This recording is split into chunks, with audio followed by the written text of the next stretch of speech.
우리 옆에 분에게 한번 축복합니다. 당신에게 오늘 좋은 일이 일어날 것입니다. 여러분의 그 고백대로 이루어지기를 간절히 소망합니다. 아멘. 감사합니다. 오늘 말씀은 사무엘상 9장 1절로 2절의 말씀을 가지고 베냐민 지파의 사울이라고 하는 말씀을 함께 은혜 받기를 원합니다. 오늘 말씀을 우리가 듣기 전에 먼저 사무엘상 그 바로 앞에 있는 사사기를 한번 돌아봅니다. 특별히 사사기서 19장에 보면은요, 이스라엘의 무시무시한 동족 말살 전쟁이 일어납니다. 그래서 12지파 사이에 엄청난 분열의 사건이 일어나는 것을 다루고 있습니다. 이 배경은 이런 겁니다. 한 레위인이 그의 첩과 함께 베냐민에 있는 기브아라는 곳에 머물게 됩니다. 근데 그때의 베냐민 기브아에 있던 어떤 불량자들이 이 집에 오는 거예요. 와서 이 레위인에게 우리가 상관하자 하면서 막 그에게 위협을 합니다. 여기서 상관이라고 하는 말은 그 당시의 말로 말하면 동성애에 대한 이야기였습니다. 성적으로 문란한 시대였죠. 그러니까 레위인이 야 어떻게 그럴 수 있냐 하면서 자기의 첩을 거기에 또 내어줍니다. 여러분 성경을 봐도 그래요. 레위인이 첩을 데리고 다녔다, 이 자체가 이미 문제가 심한 거예요. 그 당시는 원래 그랬어요. 그래서 사사기에 뭐라고 하느냐, 주제가 사람들이 모두가 자기 소견에 옳은 대로 행하더라 그랬어요. 그러니까 하나님의 말씀도 성령의 법도 없어요. 그냥 내가 좋으면 좋은 거고, 그 시대가 그랬던 거예요. 그런데 이 베냐민 기브아 사람들이 이 레위인의 첩을 데려다가 밤새도록 욕을 보인 거예요. 그러니까 이 여인이 결국 죽게 됩니다. 그러니까 레위인이 너무 화가 난 거예요. 그래서 이 여인의 몸을 12조각으로 나눠버렸어요. 성경에 보니까. 그래서 이스라엘 12지파에게 다 보낸 거예요. 그리고 편지를 썼어요. 세상에 한 이스라엘이라고 한 나라의 지파의 모습이 이런 모습입니다. 이렇게 악합니다. 이럴 수 있습니까? 막 성토하고 고발하는 내용입니다. 모든 이스라엘 지파가 놀란 거예요. 세상에 어떻게 그런 일이 있을 수 있어? 오죽했으면 성경에 그때 일을 이렇게 말합니다. 이스라엘 자손이 애굽 땅에서 올라온 날부터, 자 출애굽한 날부터 오늘까지 이런 일은 일어나지도 아니하였고 보지도 못하였다. 그러니까 출애굽한 이후에 일어나지도 않고 보지도 않았던 이 사건이 거기서 일어나 버린 거예요. 모든 이스라엘이 충격을 받고 함께 모입니다. 야 이거 우리 이래서는 안 되겠다. 베냐민 지파 혼내야 돼.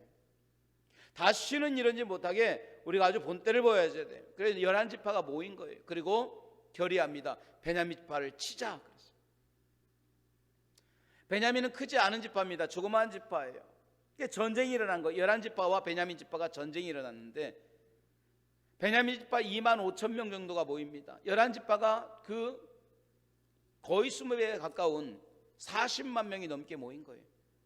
그런데 놀랍게도 베냐민 지파가 싸움을 잘했는지 1차, 2차 전쟁에 다 베냐민이 이긴 거예요. 40만 명이 모여도 해볼 수가 없는 거예요. 저들이 고민합니다. 그리고 하나님께 기도합니다. 하나님, 한 지파가 이런 악을 행했고 우리가 그걸 대한 정죄를 하려고 합니다. 우리에게 힘주시고 우리가 이기게 해주시옵소서. 그리고 전쟁이 일어났고 마침내 이제 이스라엘 연합지파가 11지파가 이기게 됩니다. 그리고 베냐민 지파가 완전히 패하게 되죠. 근데 11지파는 거기서 끝나지 않습니다. 뭐라고 하느냐, 오늘 베냐민 지파가 우리에게 또 잘못했던 그 모든 일을 기억하면서 우리 모든 11지파의 자식을, 딸들을 그들에게 주지 말자, 결혼시키지 말자는 거예요. 혼인 금지령을 내려버린 거예요. 자, 조그마한 지파인데도 불구하고 혼인 금지령까지 내리니까 처음에는 그래 너희가 얼마나 가나 보자 그랬는데 세월이 지나면서 결혼한 사람이 없다 보니까 사람이 점점 줄어가기 시작해요. 그러면서 베냐민 지파가 어느 때까지 가느냐, 이제 지파가 완전히 없어지는 멸절의 위기까지 가게 됩니다. 근데 문제는 이런 멸절의 위기가 가니까 나머지 지파들이 베냐민 지파를 안쓰러워하기 시작하는 거예요. 그리고 회개합니다. 그리고 함께 모였어요. 그리고 이야기합니다. 봐라, 옛날에 베냐민 지파가 이런 일로 인해서 이 악을 행해서 우리가 벌을 주려고 이렇게 결혼시키지 않기로 했지만 지금에 돌아보니까 좀 심한 것 같다. 우리 12지파 중에서 한 지파가 이제 완전히 멸절당한 위기에 있지 않느냐. 그러니까 우리가 좀 용서해 주자. 가만히 보니까 저들도 회개하고 자기들의 잘못에 대해서 깨닫기 시작하더라. 그러니 우리가 이 멸절은 면해야 되지 않겠느냐 그래요. 그런데 이미 자기들은 결혼시키지 않기로 했잖아요. 그리고 나머지 11지파가 고민하다가 어떻게 하면 저들을 결혼시키고 좋은 길로 인도할까 생각을 하게 됩니다. 그러던 중에 좋은 묘안을 생각합니다. 연합전쟁에 나가지도 않고 이런 맹세를 하지도 않았던 야베스 길리앗이라는 족속이 있어요. 그 주변에 사는 야베스 길리앗이라는 이 족속의 남자들을 다 죽여야 됩니다. 그리고 400명의 여자들 처녀들을 데려다가 베냐민 지파와 결혼시키는 거예요. 그래서 지파를 겨우겨우 명맥을 유지하게 만든 거예요. 자, 그런데 여러분, 이런 일이 지금 사울이 오늘 본문에 보니까 왕으로 세워지는데 그때에 수천 년 전에 있었던 일이 아니라는 거예요. 지금 이 엄청난 사건이 사실은 불과 200~300년 전 안쪽의 일이었다는 사실입니다. 그러니까 그 시대를 살았던 모든 사람들은 다 기억하고 있었던 거예요. 한번 생각을 해보세요. 사울이 이런 배경에서 살아온 베냐민 지파의 사람입니다. 그리고 그의 어머니 역시 야베스 길리앗 족속으로 남자가 다 죽고 부인들은 원하든 원치 않든 베냐민 지파와 결혼해서 그렇게 자식을 낳던 끌려간 그런 사람들이었던 거예요. 아버지는 전쟁 중에 전멸하여 고작 600명밖에 살아남지 않은 한 지파의 남자였고, 어머니는 고작 400명밖에 남지 않는 길리앗 야베스라고 하는 곳의 여인이었어요. 그런 아버지하고 그런 어머니가 만나서 오늘 사울이라고 하는 후손을 만들어낸 거예요. 한마디로 말하면 이 베냐민 지파는 어떤 지파냐? 상처가 많은 지파라는 거예요. 아픔이 많은 거예요. 눈물이 있는 지파예요. 여러분 생각해 보세요. 지파가 멸절당할 위기까지 갑니다. 모든 지파가 외면한 지파입니다. 완전히 지파가 끊어질 상황입니다. 어머니 역시 부유한 집안이 아니라 야베스 길리앗 족속으로서 그 지파 역시 남자들은 다 죽고 여자들은 끌려다가 베냐민 지파와 맺어지게 된 거예요. 자기들의 죄, 자기들의 잘못도 아닙니다. 그냥 그렇게 흘러간 거예요. 그렇게 멸절될 위기 속에서 어찌어찌 해가지고 태어난 사람이 사울이고 그의 집안이라는 거예요. 상처가 많고 아픔이 많은 그런 집안 거예요. 세월이 지나도 그 상처가 지워지지 않습니다. 늘 죄인의 모습으로 살아요. 야, 내가 다른 지파에, 우리가 다른 지파에 이런 일을 했기 때문에 우리가 이런 벌을 받는 거야 하는 자책감을 가지고 살았던 거예요. 그런데 놀라운 것은요, 이 상처 많고 아픔 많고 자책감을 가지고 살아가는 이 베냐민 지파를 사람들은 손가락질을 해도 하나님은 기억하시더라는 거예요. 하나님께서는 이 상처 많은 지파를 통해서 이스라엘의 초대 왕을 세우는 놀라운 은혜를 주시더라는 거예요. 할렐루야.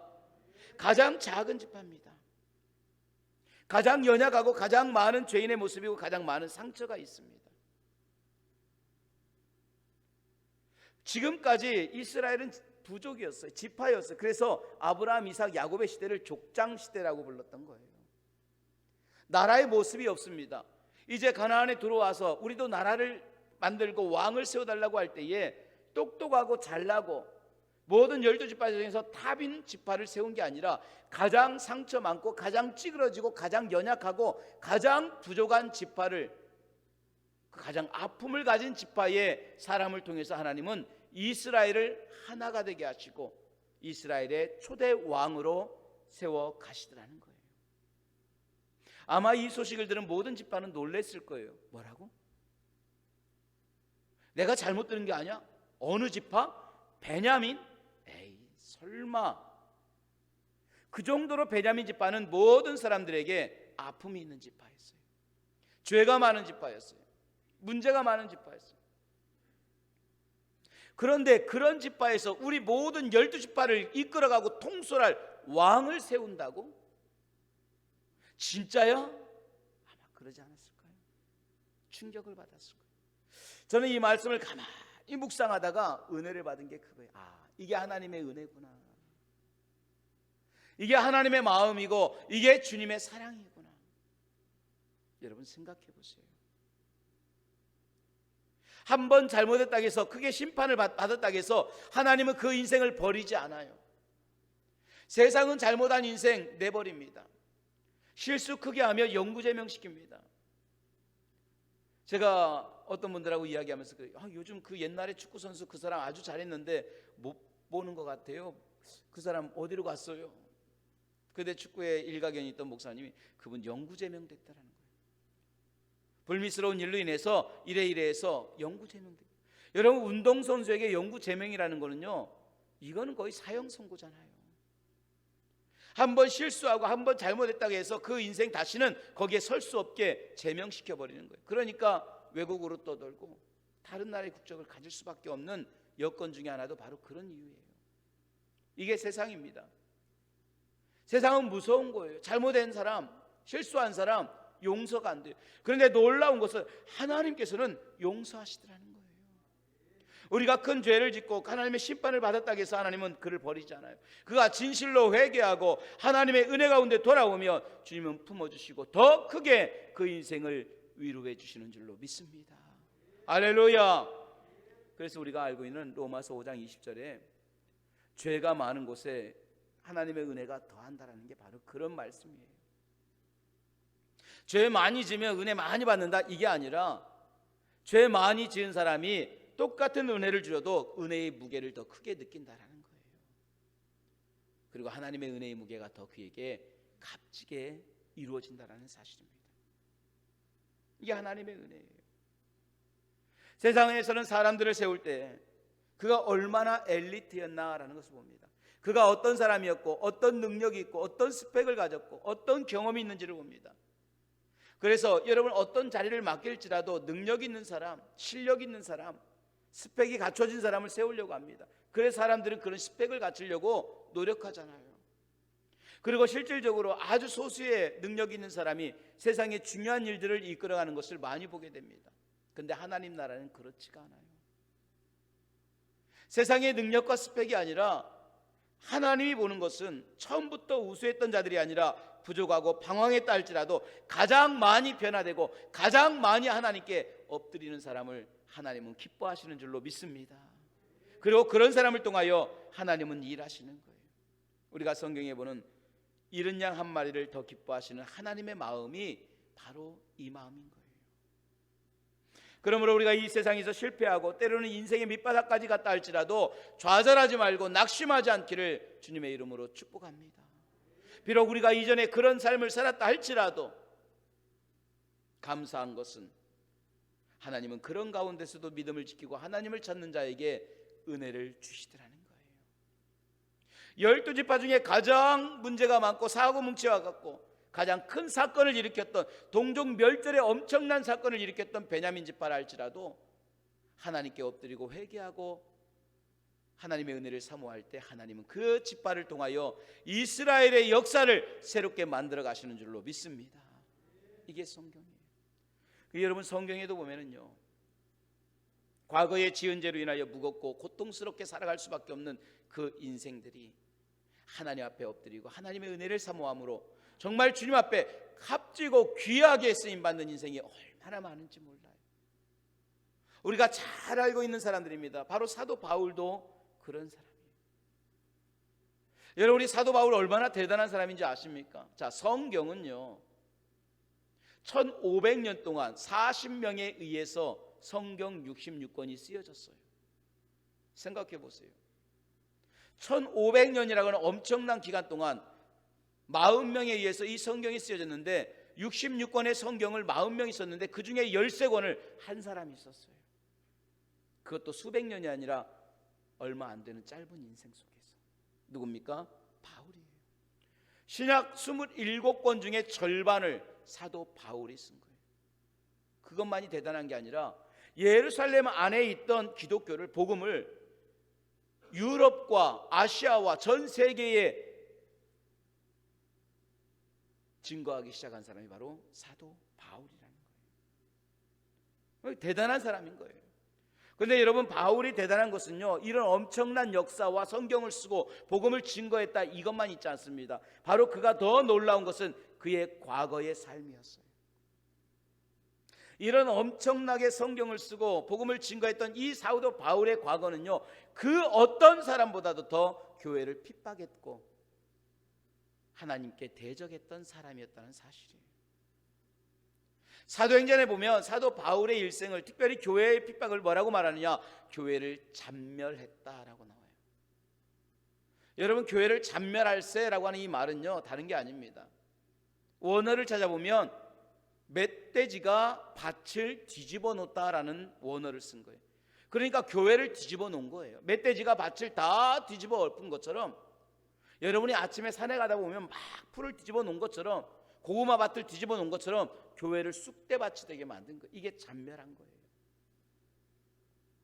그걸로 부족해서 기독교 최초의 순교자인 스데반이 죽는 사건에 가장 깊이 관련된 사람이 바울입니다. 그때 사울이라고 하는 청년 앞에 사람들이 옷을 벗었는데 자기의 겉옷을 벗은 거예요.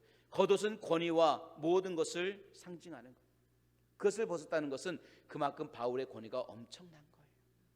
그리고 스데반이 죽는 자리에 가장 깊이 관여했던 인물입니다. 그걸로도 부족해서 국경을 넘어서 다메섹까지 예수 믿는 사람을 잡으러 200km가 넘는 그 먼 거리를 혈기를 가지고 갔던 인물이 바울이에요. 자, 교회를 잔멸합니다. 최초의 순교자를 만들어내는 사건에 깊이 관여된 사람입니다. 예수 믿는 사람을 잡으러 갈 정도로 바울이라고 하는 이름만 들어도 치를 떨 정도의 엄청난 핍박자입니다. 용서할 수가 없는 거예요. 오죽하면 그가 나중에 회개했다고 해도 사람들이 믿지를 않고 그를 멀리할 정도였다는 거예요. 그랬던 바울, 오늘 주님께서 용서함을 통해서 새롭게 변화가 된 거예요. 가장 죄 많던 사람이 하나님의 은혜와 하나님의 용서를 통해서 가장 값지게 귀하게 쓰임받는 인물이 된 거예요. 실수되고 잘못했다고 해도 하나님은 그 인생을 버리지 않아요.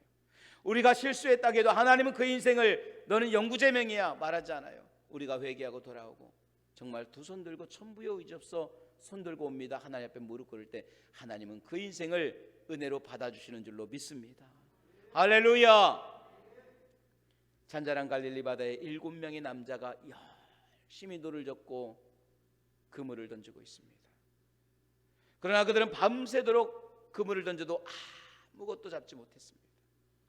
새벽쯤에 해변을 걷던 한 사람이 그들을 향해서 그물을 배 오른편에 던지라고 큰 소리로 말합니다. 밤이 새도록 그물을 던졌지만 그 말에 의지해서 한 번 더 그물을 던졌는데 놀랍게도 배 오른편에서 엄청난 물고기를 거두게 됩니다. 그리고 그들은 배를 가지고 해변에 도착하게 되고 조금 전에 잡은 그 생선을 가지고 함께 둘러앉아 식탁을 차리기 시작합니다.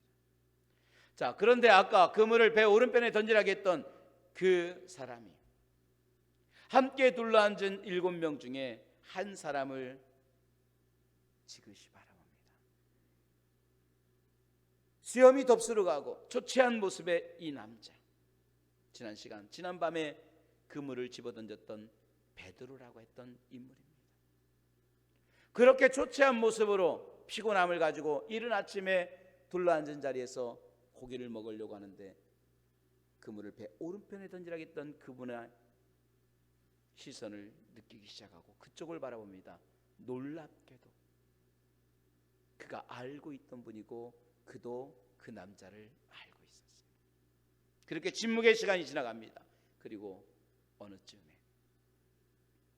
이 남자가 그 베드로에게 이런 말을 합니다. 사랑하는 시몬아, 내가 나를 사랑하느냐? 말을 잇지 못합니다. 목에 말이 나와도 말을 내뱉지 못해. 한참 만에야 이 남자가 말합니다. 내가 주를 사랑하는지 주께서 아시나이다. 내 양을 먹이라. 여러분, 요한복음 21장에 나온 한 부분을 각색해 봤습니다. 생각해 보십시오. 부활하신 예수님, 예루살렘에서 죽으시고 예루살렘에 부활하셨습니다. 그런데 그 부활하신 예수님이 부활 후에 가장 먼저 찾은 곳은 고향이 아닙니다. 유명한 자리도 아닙니다. 7명의 제자가, 아니 사랑하는 그 제자가 다시 떠났던 갈릴리 바다였습니다.